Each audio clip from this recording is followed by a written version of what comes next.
부족함이 없도록 주여 능력으로 세워 주시옵소서. 인도하여 주시옵소서. 함께하여 주시옵소서.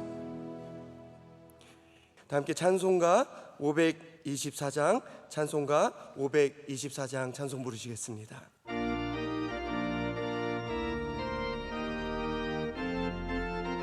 우리 박수하면서 찬양하겠습니다.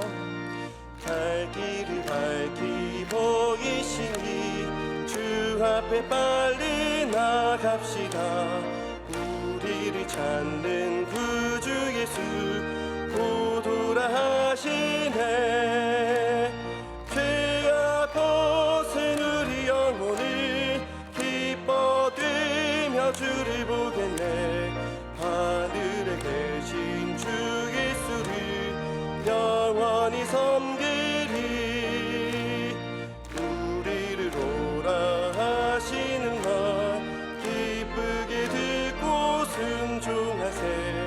구주를 믿기 지지 말고 속속히 나가세.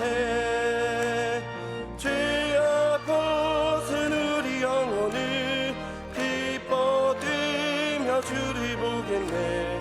하늘에 계신 주 예수를 영원히 섬기리.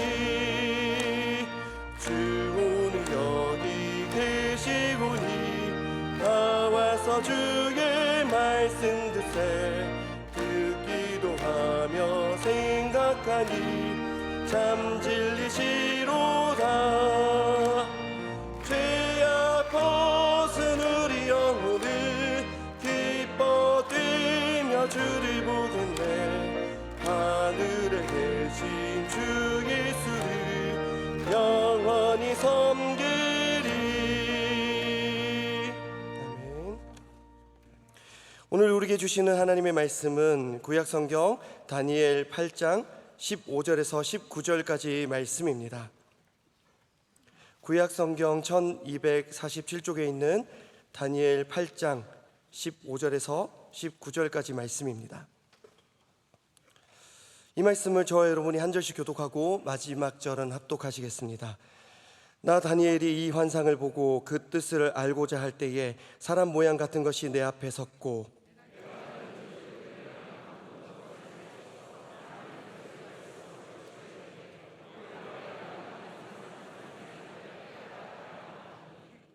그가 내가 선 곳으로 나왔는데 그가 나올 때에 내가 두려워서 얼굴을 땅에 대고 엎드리매 그가 내게 이르되 인자야 깨달아 알라. 이 환상은 정한 때 끝에 관한 것이니라.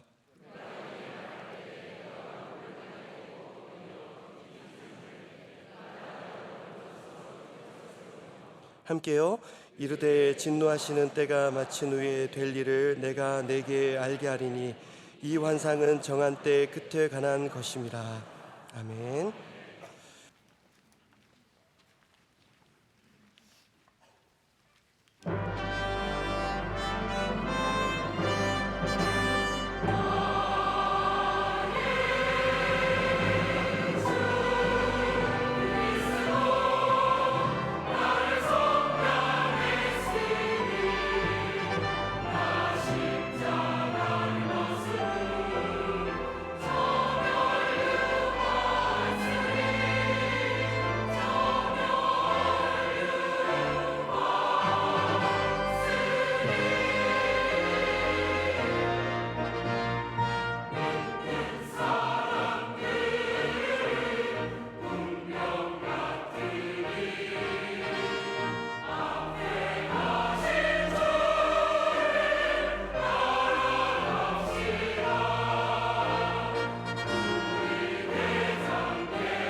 이제 말씀으로 은혜 받는 시간입니다. 담임 목사님께서 깨닫게 하시는 분 제 말씀 전해 주실 때 모두 큰 은혜 받으시기 바랍니다.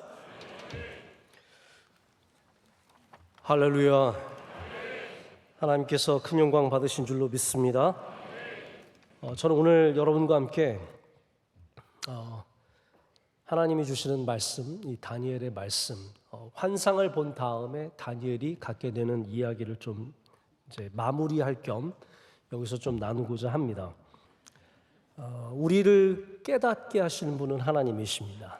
제가 의도하진 않았지만 오늘 새벽 말씀도 이미 마음에 찔려라는 그 표현이 성령님의 역사심이라고 말씀드리지 않았습니까? 그래서 우리가 아무리 영적으로 내가 높은 수준에 이르렀다, 뭐 그게 어떤 의미인지 명확하진 않습니다. 여러분들이 스스로를 어떻게 영적으로 어떠한 수준인지를 확신하는지 잘 모르겠지만, 뭐 오래 교회를 다녀서 혹은 성경 공부 내가 몇 개 한 게 있어서 내가 뭐 학교를 그런 쪽을 나와서 이렇게 영적 수준이 있다고 해서 모든 것을 깨닫는 것은 아닙니다. 자, 오늘 말씀을 보면 시작할 때 어떻게 시작하냐면 다니엘이 환상을 보고 그 뜻을 알고자 할 때라고 하고 있습니다. 이게 무슨 말일까요, 여러분?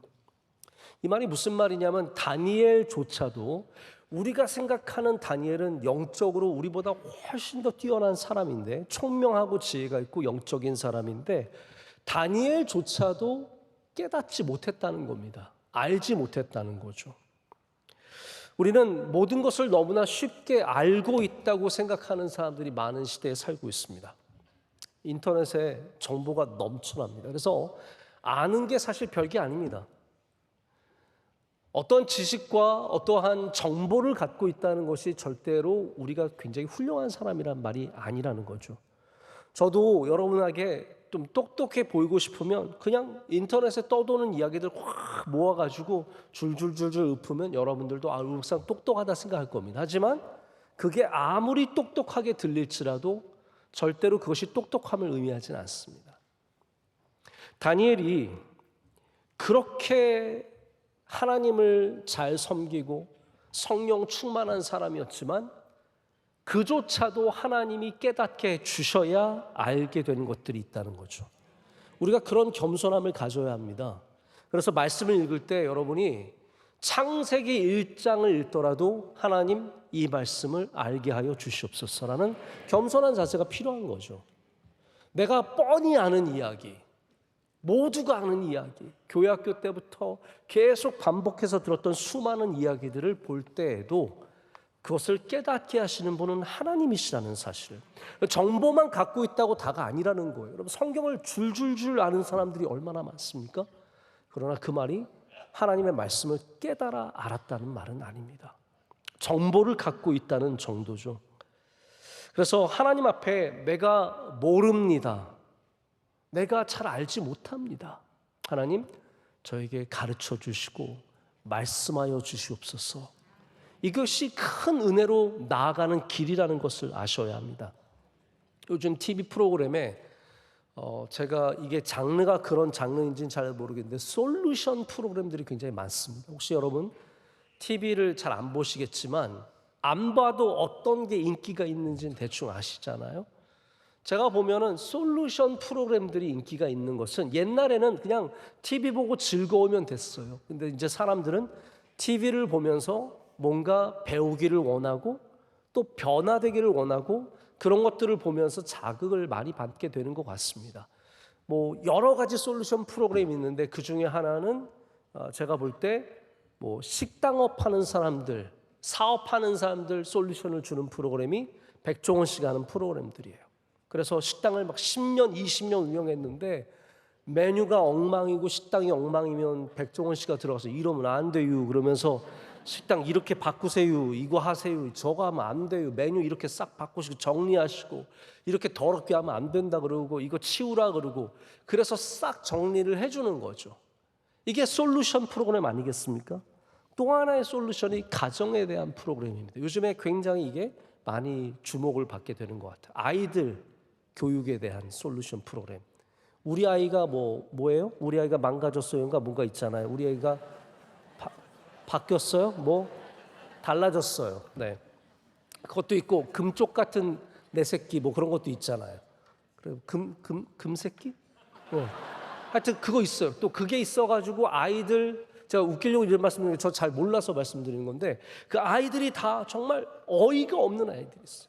부모한테 욕하고 물건 던지고 막 엉망진창으로 살아가는 아이들, 게임만 하고 이런 아이들 고쳐주기 위해서 오은영 박사님이 와서 그거는 이렇게 하면 안 되고요 뭐 이러면서 막 가르쳐 주잖아요. 부부가 서로 사이가 좋지 않아서 이혼할 지경에 이르는 그런 부부들 데려다가 솔루션, 이게 다 솔루션 아니겠습니까? 강아지 솔루션도 있어요. 반려견 솔루션. 우리 개가 달라졌어요. 그래가지고 하나는 우리 애가 달라지는 거고 하나는 우리 개가 달라지는 거예요. 그래서 근데 공통점이 뭐예요? 보통은 다 대부분 부모님들의 뭔가가 문제가 있는 거죠. 부모님들의 문제가 있을 때가 많거든요. 그래서 이 강아지가 뭐 사람만 오면 다 맨날 짖고 물어 쌌고 뭐 그런 강아지를 데려다가 막 강용욱 씨인가 그분이 나와서 정신 훈련시키고 함께 기도하면서 그 강아지를 변화시키는. 근데 여러분 이런 솔루션 프로그램 보면 공통점이 있습니다. 말을 안 듣는 사람들이 꼭 있습니다. 아무리 얘기를 해줘도, 이게 맞다고 얘기해줘도, 이렇게 해야 변화된다고 얘기해줘도, 나 이거 식당 20년 했는데 이 아이는 내가 더 잘 알아요. 그 말 참 많이 하지 않습니까? 이 아이는 내가 더 잘 알아요. 선생님이 몇 번 봤다고 이 아이를 안다고 그렇게 평가하고 그렇게 말씀하세요. 이 강아지는 내가 더 잘 알아요. 여러분, 여러분의 인생을 여러분이 더 잘 아실까요? 우리 기독교는 한마디로 듣는 종교입니다. 이거를 여러분 절대로 잊으시면 안 됩니다. 우리 기독교는 하나님의 음성에 귀를 기울이는 종교입니다. 내가 솔루션을 다 갖고 있는 게 아닙니다. 나의 삶에 대해서, 우리 아이에 대해서, 내 직장에 대해서 이 모든 것에 내가 솔루션을 다 갖고 있는 것이 아니라 하나님에게 모든 것이 있다는 전제를 갖고 나오셔야 합니다. 여러분, 인생의 답을 우리가 다 어떻게 알겠습니까? 내 아이들의 길을 내가 다 알고 있는, 근데 하나님 내가 원하는 대로, 내가 길을 알고 있으니까, 내가 되기를 원하는 거 내가 알고 있고, 내가 무엇이 나한테 맞는지 알고 있고, 내 신랑감은 내가 알고 있고, 내 신부감은 내가 알고 있고, 내 아이의 직장이 무엇인지는 내가 알고 있으니까 하나님 되게만 해주세요. 이게 신앙입니까, 여러분? 내가 원하는 길을 다 알고 있으니까 하나님 여기 기도 제목 있잖아요. 이거 되게만 해주세요. 저는 이거는 신앙은 아니라고 생각해요. 그거 하려면 그냥 팔공산에 올라가서 비는 게 낫죠. 그냥 여러분 물 떠놓고 나무 아래에서 그냥 비는 게 낫죠. 비나이다 비나이다 우리 아들 의사 되게 해주시고. 여러분 우리는 그게 아니라, 비록 우리가 모든 것 원하는 것이 있을지라도 하나님 앞에 내려놔야 합니다. 하나님의 말씀을 들을 생각을 해야죠. 하나님의 뜻에 순종할 마음을 가져야죠. 아무리 우리가 우리 인생에 대해서 목표를 갖고 있고 우리 자녀들에 대해서 원하는 것이 있다고 할지라도 우리는 근본적으로 우리의 모든 답을 하나님의 응답에서 찾는 사람들이 되어야 합니다. 다니엘은 우리가 아는 믿음의 많은 사람들 중에서 특별히 훌륭한 믿음의 사람입니다. 그런 사람이라면 이런 환상을 보고 나서 바로 알겠다. 내가 알겠다. 나는 총명하니까, 나는 뛰어나니까 내가 다 이 환상을 풀 수 있을 거야 라고 말할 것 같지만 그렇지 않다는 거죠. 깨닫지 못했기 때문에 하나님에게 다시 나아가는 것입니다. 우리는 문제를 쉽다고 말하는 사람을 신뢰합니다. 그게 땡입니다. 이 문제는 별거 아니야. 이 문제 나는 이거 다 해결해 줄 수 있어. 여러분 그런 사람들의 90%는 사기꾼들입니다. 절대로 우리 인생의 문제가 그렇게 쉽지 않습니다. 우리의 복잡한 문제가 그렇게 쉽게 풀리는 게 아닙니다. 정치인들은 어쩔 수 없이 그런 말을 많이 하게 되는 것 같아요. 내가 하면 다 풀 수 있다. 내가 이 나라의 대통령이 되면 이 나라의 모든 문제 다 풀 수 있다.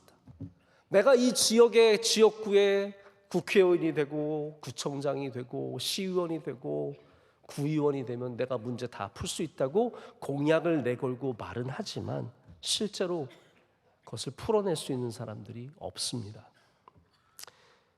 우리의 문제를, 우리가 알지 못하는 것을 풀어주시는 분은 하나님이십니다.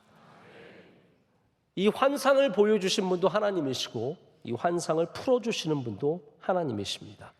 그래서 오늘 하나님께서는 사람의 모양으로 나타나셔서 가브리엘을 통해서 다니엘에게 환상을 깨닫게 하십니다. 자, 여기 이제 가브리엘이라고 하는 아주 특별한 존재가 등장합니다. 여러분, 천사는 있는 걸까요, 없는 걸까요? 헷갈리세요? 있어요. 왜냐하면 적고 있잖아요. 지금 여기 방금 우리가 가브리엘 읽었잖아요. 예수님의 수태고지를 누가 합니까? 가브리엘이 하잖아요. 천사가 있습니다. 그래서 천사가 있는 것이 너무나 당연한 건데, 다만 제가 볼 때 서양 사회는 천사를 굉장히 친숙하게 여깁니다. 천사가 있다고 생각을 하고 천사에 대해서 늘 생각을 합니다. 그래서 에인젤이라고 하는 표현이 서양 사회는 굉장히 흔하게 쓰이는 표현입니다. 자, 근데 여러분들도 혹시 명성교회 다니면서 제가 천사에 대해서 얘기하는 거 들어보신 적 있으세요? 없잖아요. 우리 한국 교회는 굉장히 예수 그리스도 중심적입니다. 저는 그게 참 좋습니다. 그래서 오늘 말씀에도 가브리엘이 등장하지만 너무 가브리엘에게 신경 쓰면 안 돼요. 저는 그렇게 생각해요.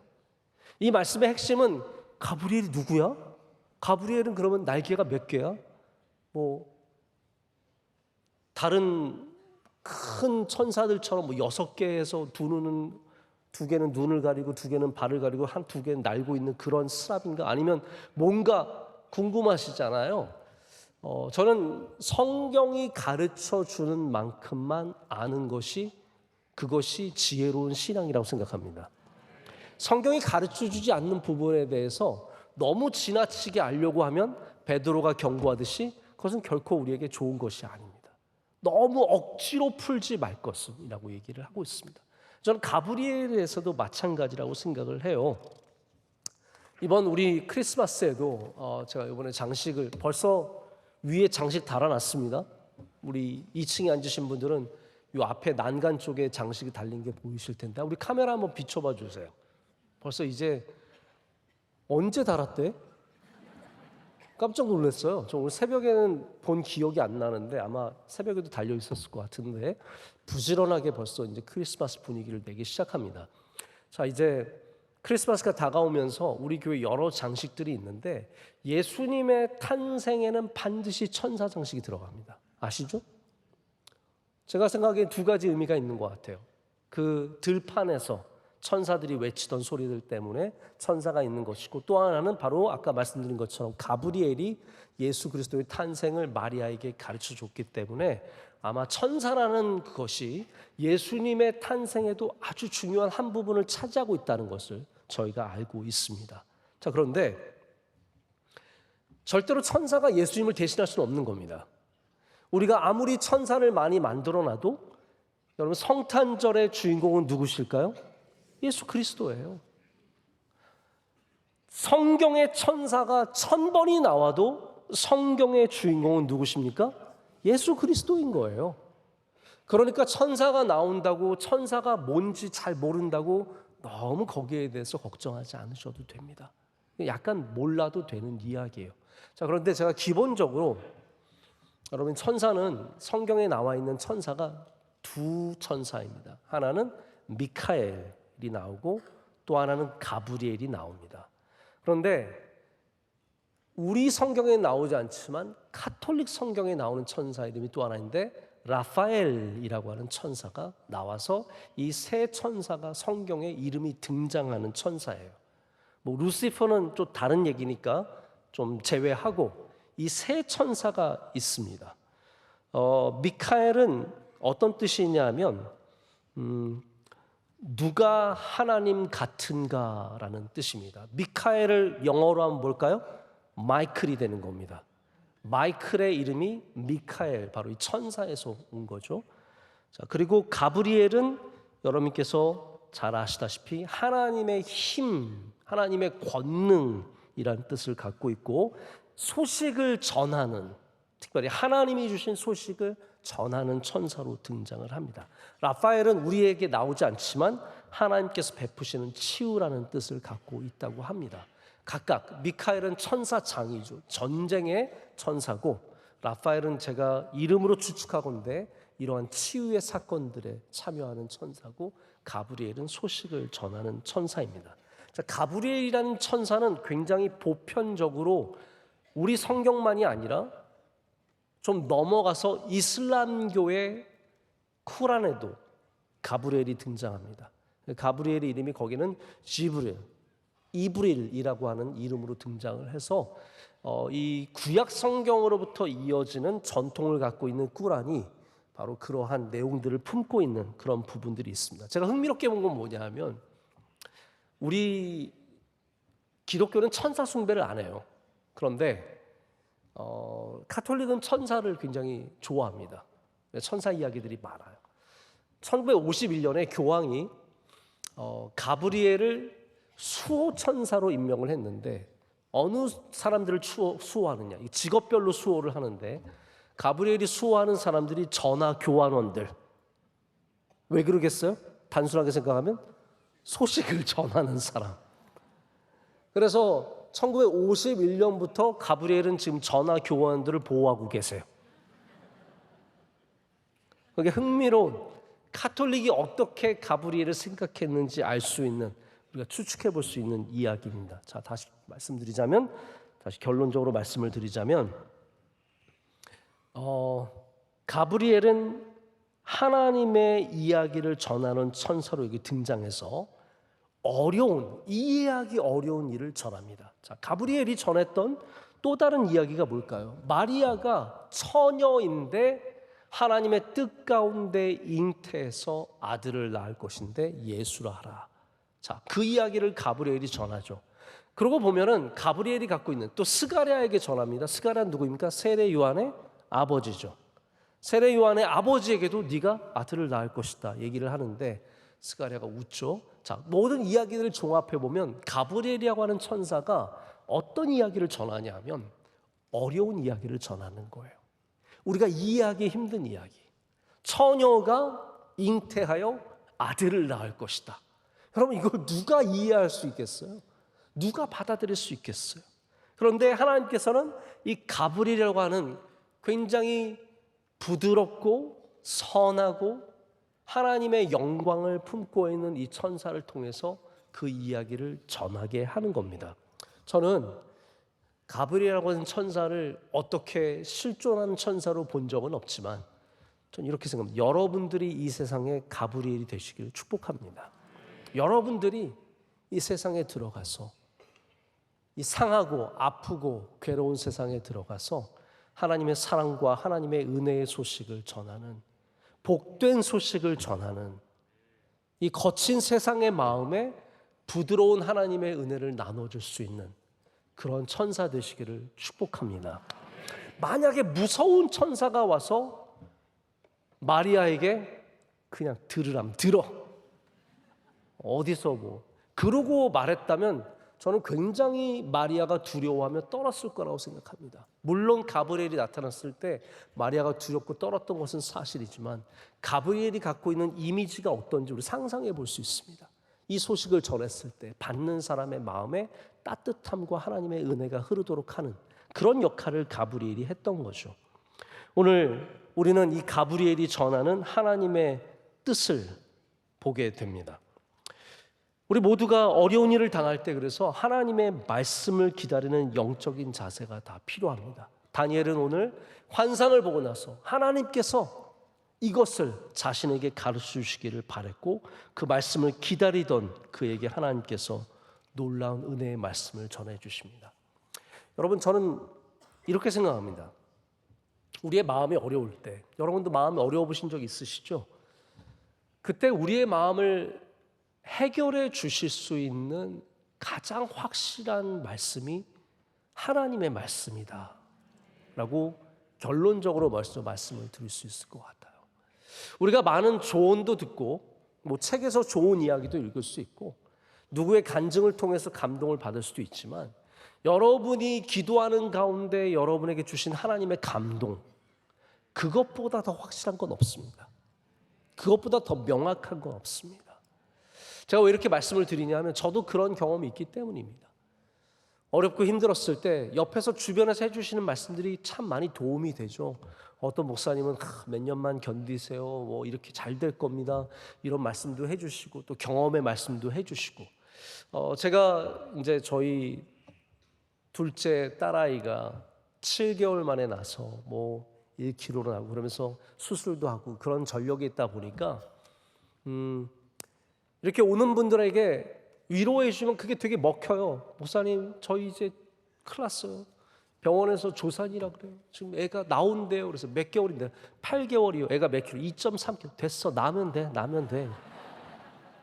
아무 문제 없어. 나오면 돼. 나오면 그냥 나오면 되는 거지. 하나님 다 주신다니까 나. 우리 애는 1kg랐어. 뭐 그래요? 그럼 괜찮겠네. 그러면서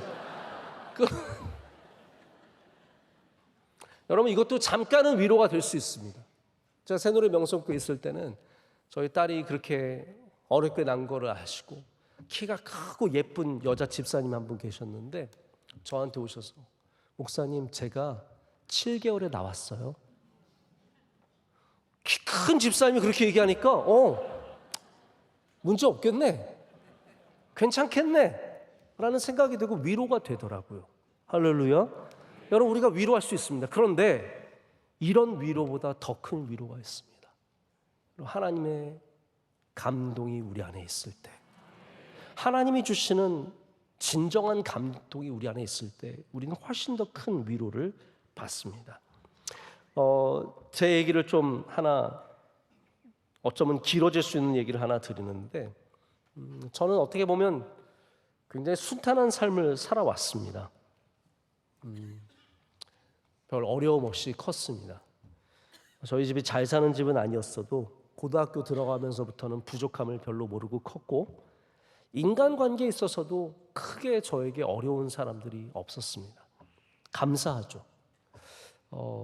이런 말을 조심해야 돼요. 왜냐하면 나 올해 감기 한 번도 안 걸렸네. 그럼 꼭 감기 걸리잖아요. 네. 막 하면서 오늘은 다 파란불이야. 그럼 바로 빨간불 나오거든요. 하나님 다 듣고 계세요. 저는 이런 말을 할 때 반드시 덧붙이는 말이 있습니다. 감사하게도 오늘 어떻게 한 번도 감기 안 걸렸지? 이렇게 하면 되는 거거든요. 왜냐하면 그게 하나님의 은혜가 아니겠습니까? 그래서 저도 이런 표현할 때 굉장히 조심스러워요. 지금까지 어려운 사람이 없었습니다. 감사하게도 이렇게 얘기해야지. 지금까지 어려운 사람 없었습니다. 다음 주에부터 어려운 사람 팍팍 나오면은 정말로 어려울 것 같습니다. 늘 말에 조심을 해야 되는데, 그래서 감사하게도 아직까지 저를 원수처럼 여기고 저를 힘들게 하는 사람을 만나본 적은 없습니다. 감사하게도 저도 누군가를 원수처럼 생각하고 평생의 일을 갈면서 생각하는 사람도 지금까지 없었습니다. 그런데 그렇다고 해서 마음에 힘든 사람이 없었던 것은 아닙니다. 제가 우리 하나님 앞에 아주 정직하게 여러분께 지금 말씀을 드리자면 우리 명성교회는 지금 저에게 마음에 힘드신 분이 단 한 명도 없습니다.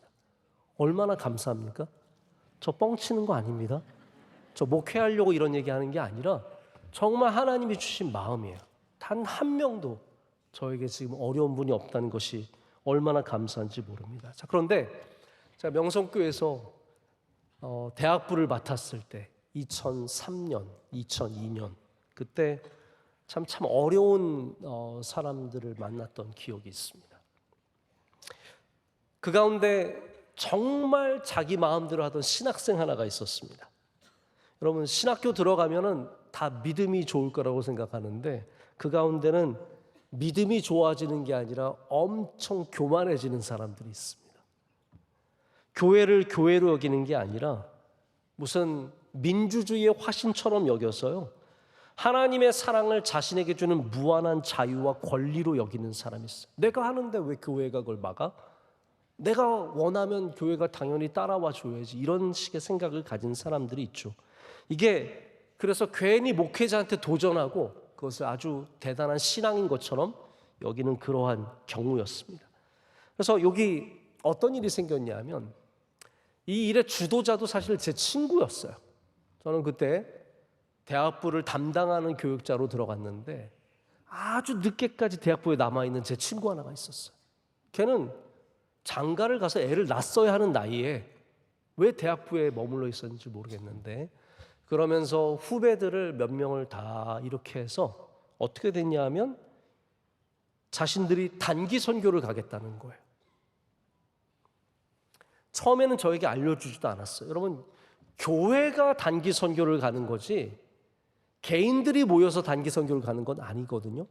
뭐 제가 이거를 여러분께 어떠한 것이 맞다 틀리다를 말씀을 드릴 수는 없지만 분명히 단기 선교라는 것은 여러 가지 리스크도 있고 준비해야 될 것도 많기 때문에 교회가 책임을 져야 되고 교회가 그것을 인도하는 것이 마땅히 저는 맞는 일이라고 생각을 합니다. 근데 제 친구가 우리 교회 대학부원들 몇 명과 함께 우리가 어디로 단기 선교를 가겠다고 통보를 해온 거예요, 한마디로.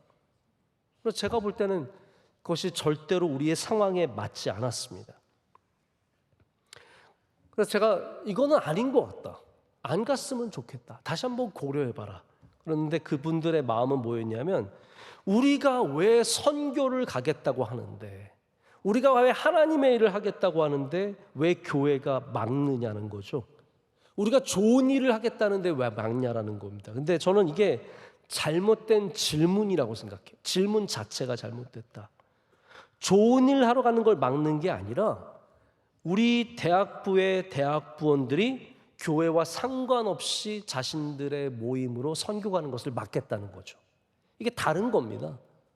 선교하는 것을 막겠다는 게 아니라 이거는 조직 자체가 잘못됐기 때문에 안 가는 것이 좋겠다라고 제가 굉장히 권유를 많이 했습니다. 근데 여러분, 사람들이 대부분은 자기가 작정한 일은 하더라고요. 그래서 이분들이 몇 분들이 결국은 단기 선교를 갔어요. 근데 저는 그때 굉장히 당황스러웠어요. 왜냐하면 이 문제가 저에게서 생긴 것이 아니라 저의 전임자로부터 물론 떨어진 문제예요. 왜냐하면 저의 전임자였던 목사님이 그분이 우리 교회에 처음 오신 다음에 대학부를 맡았는데 저희 교회에 지금까지 해왔던 방식대로 하기보다는 리더십을 세울 때 어떻게 보면 다 아웃사이더들을 리더십으로 세운 거예요. 왜냐하면 그게 본인한테 편하니까. 지금까지 교회에서 쭉 커온 사람들은 잘 모르고 목사님한테 금방 안 다가오고 그냥 오히려 바깥에 있었던 사람들이 다가오니까 자기에게 다가오는 사람들로 리더십을 세우는 거예요. 여러분, 이런 게 문제가 될 때가 참 많습니다. 그래서 결국은 그 문제를 제가 떠안게 된 거예요. 그 리더들이 가게 된 거니까. 그래서 굉장히 열심히 듣고 계시네요. 네. 제가 아무리 말리고 아무리 설득하고 아무리 얘기를 해도 듣지 않고 갔다 오게 됐어요.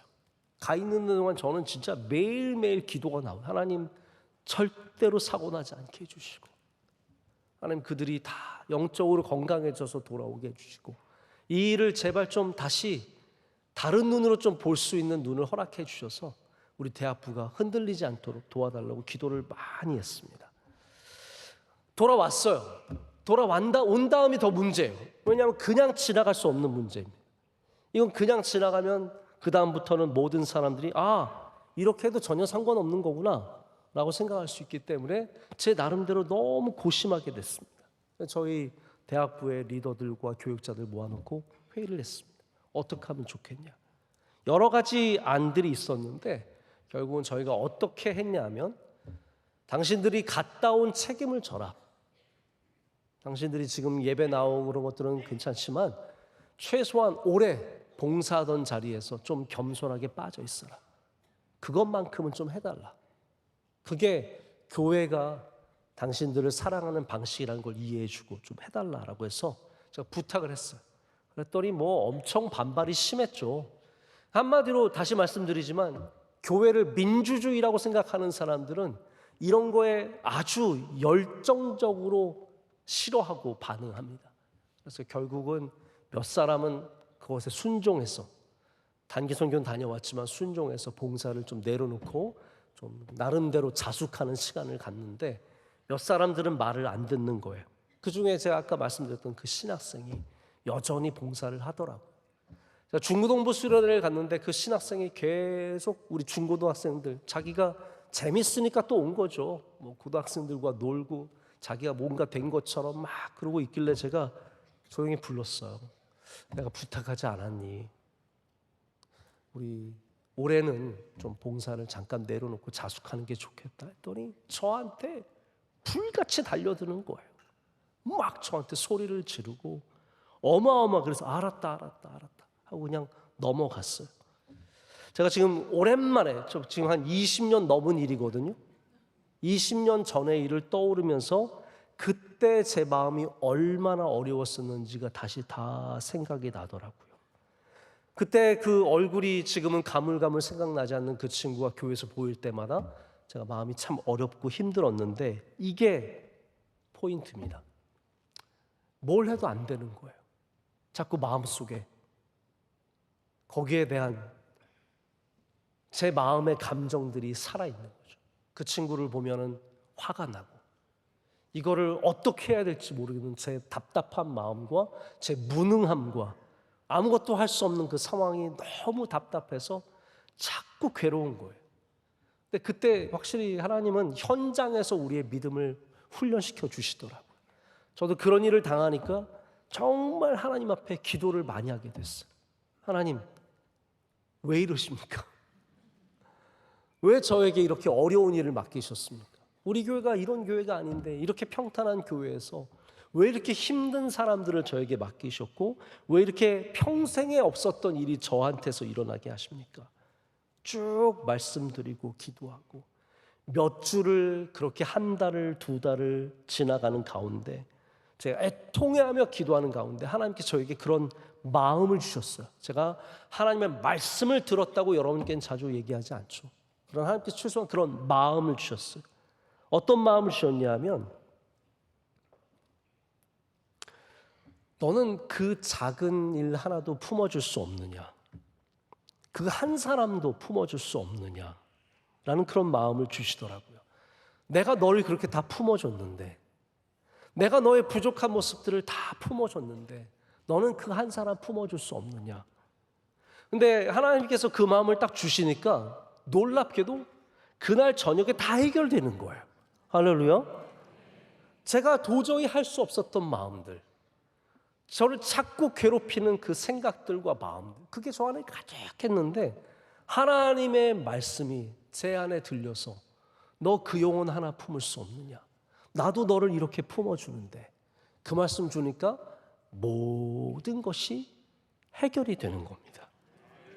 그 이후에도 목회하는 가운데 이런 힘든 상황들을 종종 맞을 때, 어려운 분들을 맞을 때 항상 하나님이 주시는 마음이 모든 것을 해결해 주셨습니다. 하나님께서 야, 너 그거 잊어라 그러면 잊혀지고, 너 그거 품어라 그러면 품어지고, 너 그 사람 사랑해라 그러면 되게 억울한데 사랑하게 되더라고요. 여러분, 한 번은 정말 저희 교회를 자꾸 힘들게 하는 목사님 한 분이 계셨는데 뭐 그분은 지금도 그러실 거예요. 근데 제가 그분 두고 하나님 왜 이러세요? 그 목사님 좀 어떻게 안 됩니까 하나님? 근데 하나님께서 제가 여기서 기도할 때요, 여기서 기도를 막, 죄송합니다, 강단에서 그런 기도 나오고 제가 강단에서 하나님 그 목사님 좀 어떻게 안 될까요? 네? 이제는 좀 어떻게 그거 좀 안 될까요 하나님? 저는 그분이 막 너무 교만해 보이고 뭐 본인이 온 세상 정의를 다 갖고 있는 것처럼 말하는 게 너무 싫은 거예요. 그래서 저도 웬만하면 안 그런데 그렇게 싫어하는 경우가 없습니다. 그런데 정말 그분은 너무 싫은 거예요. 아마 진짜 평생에 제가 싫어하는 사람 몇 명 중에 하나로 꼽히죠. 군대 있을 때 최상사랑 이분이랑 진짜 저는 싫어하는 사람 별로 없습니다. 그런데 꼽혀요.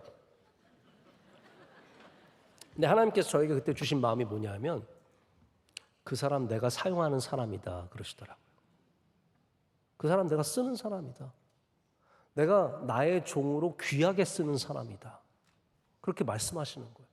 근데 제가 뭐라 그러겠어요?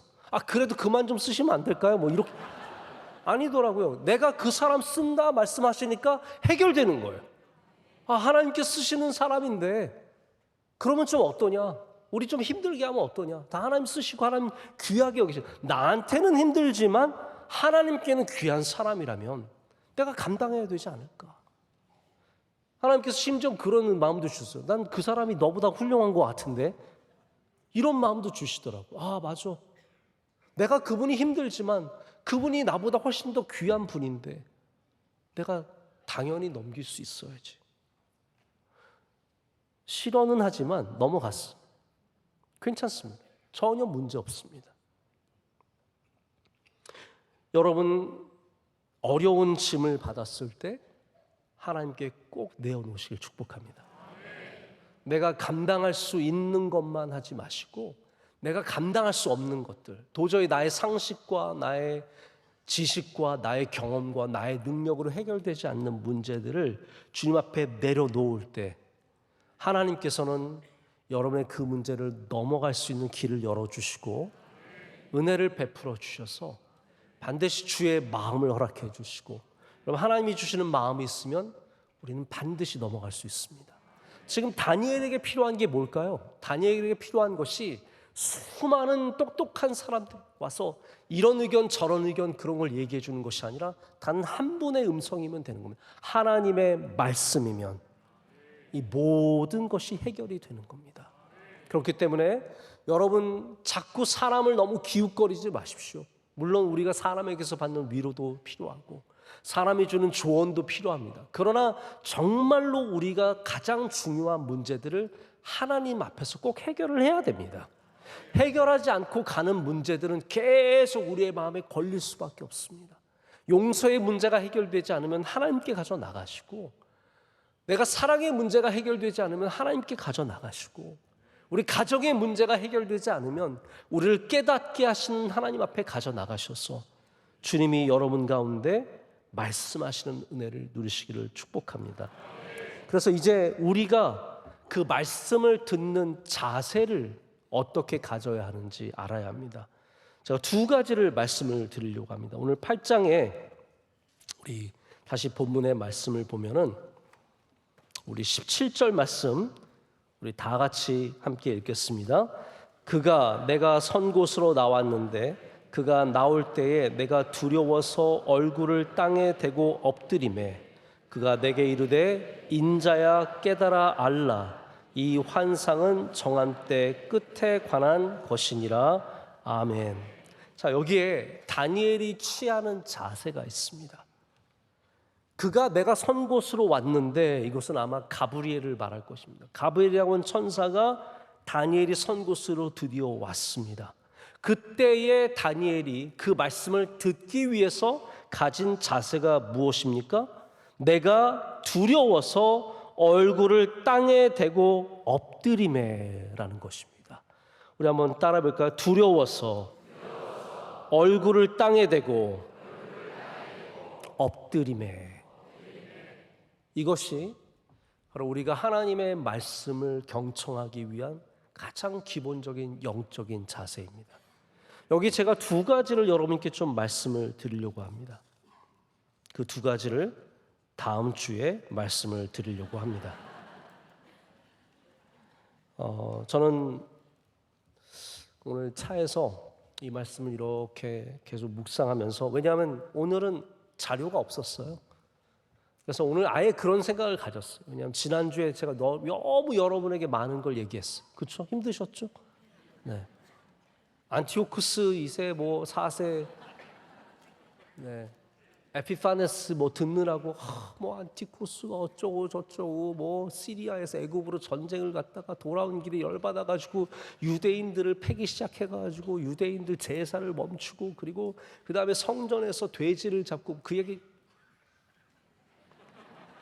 한예나 같은 얘기 같으실 텐데, 저는 지난주에 제가 너무 여러분께 많은 정보를 드렸기 때문에 오늘은 아예 그냥 제가 다른 것보다는 말씀으로 좀 은혜를 나누고 싶다는 생각이 들어서 아무 주석 없이 딴 거 없이 그냥 말씀으로만 제가 보면서 은혜를 받았는데 그게 또 은혜가 되게 되더라고요. 저는 이 말씀에 오늘 굉장히 많은 은혜를 받았습니다. 내가 하나님 앞에 경외하는 마음으로 얼굴을 땅에 대고 엎드릴 때 하나님께서 그 엎드린 우리에게 말씀하여 주신다. 우리에게 가르쳐 주신다. 우리에게 깨닫게 해주신다 라는 사실을 오늘 다시 한번 큰 감동을 받으면서 생각했습니다. 우리 다음 주에 우리가 어떻게 엎드려야 하는지, 또는 어떻게 하나님을 경외하는 마음을 가져야 하는지, 이 부분에 대해서 말씀을 나누면서 우리 계속해서 은혜 나누기를 원합니다. 오늘 말씀 기억하면서 우리 함께 찬양하기를 원하는데요, 우리 오늘 이곳에 계신 성령님, 우리 깨닫게 하시는 성령님, 할렐루야, 우리로 알게 하시는 성령님, 우리의 마음을 찌르시는 성령님, 또 주님 앞에 엎드리시게 하시는 그 성령님을 생각하면서 함께 찬양하겠습니다.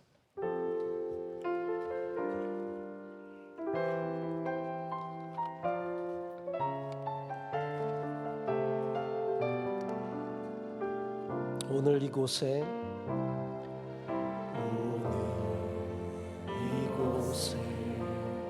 계신 성령님, 우리에게 말씀하시고 우리 가르치소서.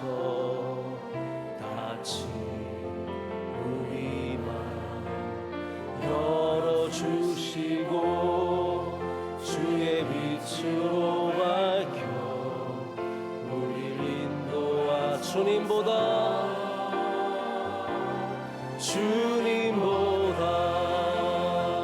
앞서지 않고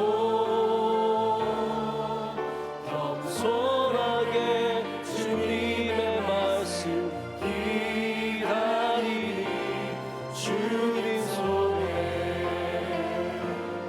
우리 드립니다. 사랑으로 인도하소서. 다시 한번 하겠습니다. 오늘 이곳에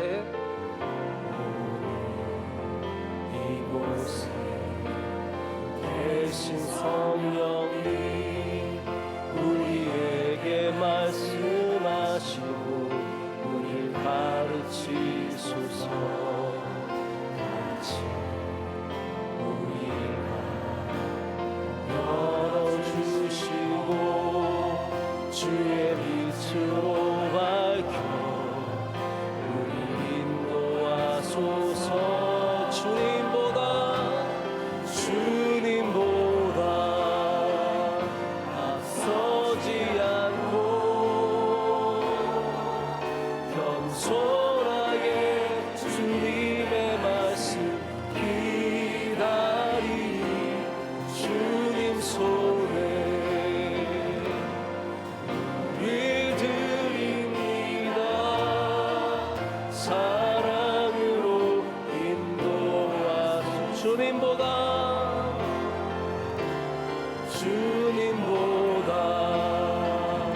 앞서지 않고 겸손하게 주님의 말씀 기다리니 주님 손에 일 드립니다. 사랑으로 우리 더 높은 소리로 찬양합니다. 주님보다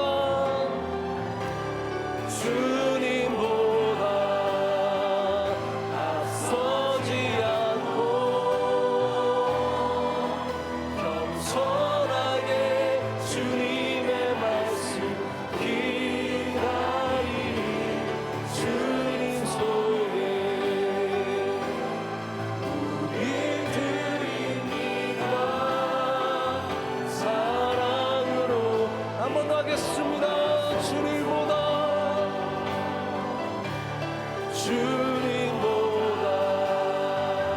앞서지 않고 겸손하게 주님의 말씀 기다리니 주님 손 우릴 드립니다.